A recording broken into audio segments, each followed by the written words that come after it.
السلام علیکم۔ آج ہم آپ کو ایک بڑی خبر کے بارے میں آگاہ کرنے کے لیے جا رہے ہیں۔ جیسا کہ پنجاب ایگزامینیشن کمیشن کا پہلی سے 8ویں جماعت تک کے امتحانات اور پیپر پیٹرن کا طریقہ کار تبدیل کرنے کا فیصلہ۔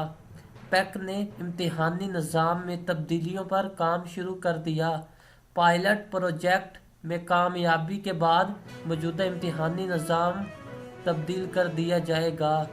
پیک کے تحت پرائمری اور مڈل کی امتحانی طریقہ کار میں تبدیلی کا فیصلہ پہلے مرحلے میں لاہور سمیت پنجاب کے 18 اضلاع میں نیا امتحانی نظام نافذ کیا جائے گا۔ پنجاب ایگزامینیشن کمیشن نے امتحانی نظام اور پیپر پیٹرن میں تبدیلیوں کے حوالے سے کام شروع کر دیا۔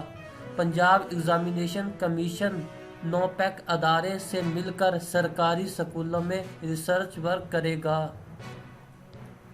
اگر آپ چاہتے ہیں کہ آپ کو حکومت پاکستان کی طرف سے گورنمنٹ ٹیچرز، گورنمنٹ ملازمین اور اسٹوڈنٹس کے بارے میں روزانہ کی نئی پالیسیاں اور اپڈیٹس انفارمیشن اور پاکستان کے موجودہ حالات کے بارے میں آپ تک انفارمیشن پہنچ سکے تو آپ ہمارے چینل کو سبسکرائب کر دیں تاکہ گورنمنٹ آف پاکستان کی طرف سے آنے والا ہر نوٹیفیکیشن آپ تک سب سے پہلے پہنچ سکے۔